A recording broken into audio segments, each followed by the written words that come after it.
When you look at the machines that won the war, from the T-34 tanks to modern vehicles, you notice the technological evolution of the Russian army, which inspires us to develop in the same direction. Relations are great, and I can say that during the past 2 years, they have started very well, and we are strengthening in such sectors as defense, security, but also education and trade.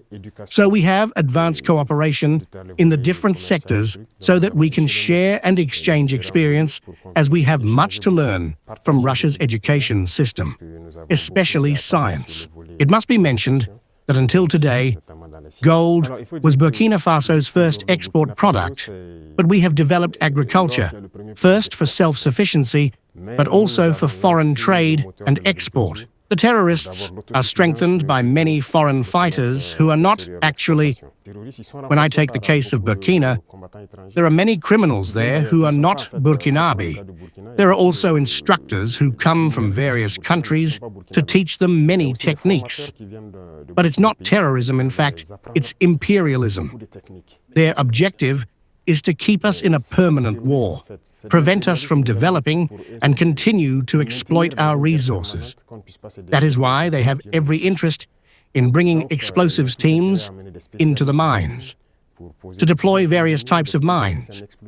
Today's terrorists use combat drones. These are professionals from certain countries who come to teach them all this. All of this is to keep us in a state of insecurity.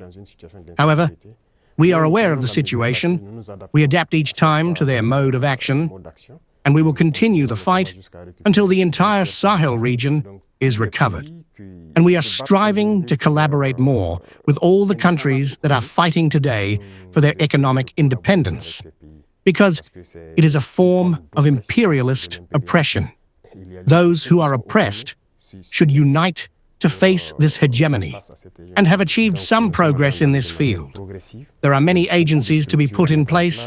There are many aspects to be leveled in the three countries, since, I believe you are aware, our economic levels vary. Militarily, there are many aspects. Balance is crucial, and therefore, it requires the implementation of many systems, many meetings, and free movement requires a certain number of factors to be combined. You should have noticed that we did a lot to have a unique security document for travel, so it is evolving and going very well. I think it was them, French authorities, who have contributed to reducing their own influence, because they have a paternalistic conception of our relations. When you look at everything we do, every initiative we take, it's associated with Russia, and some might say, they are influenced by Russia. Everything that happened is because of Russia. Why do they have closed eyes like that? Africa is not capable of developing anything, inventing, innovating, or taking initiatives. That's what we are fighting against. And take a look at their statements. Those of the French president, Emmanuel Macron, for example.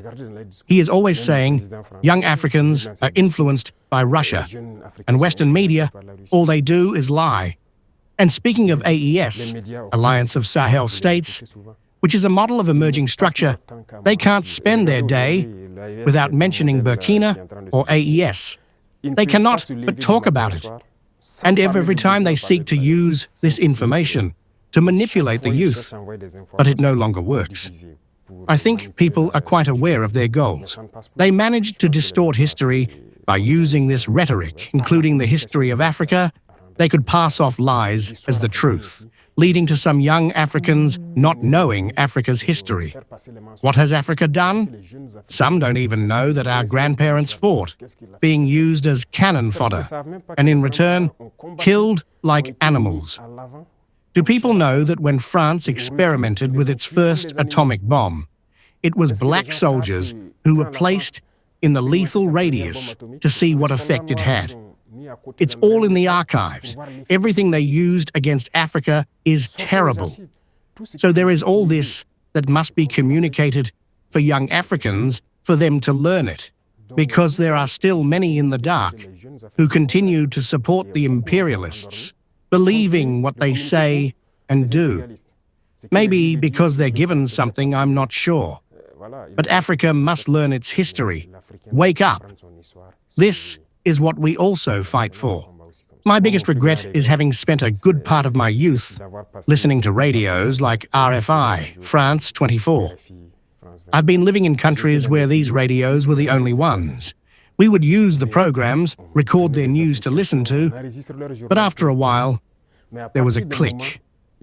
I began to understand that they brainwash us to accept what they want. It's their narrative they want us to learn. And since then, I've become more aware of this, and I've understood that what they do is very dangerous.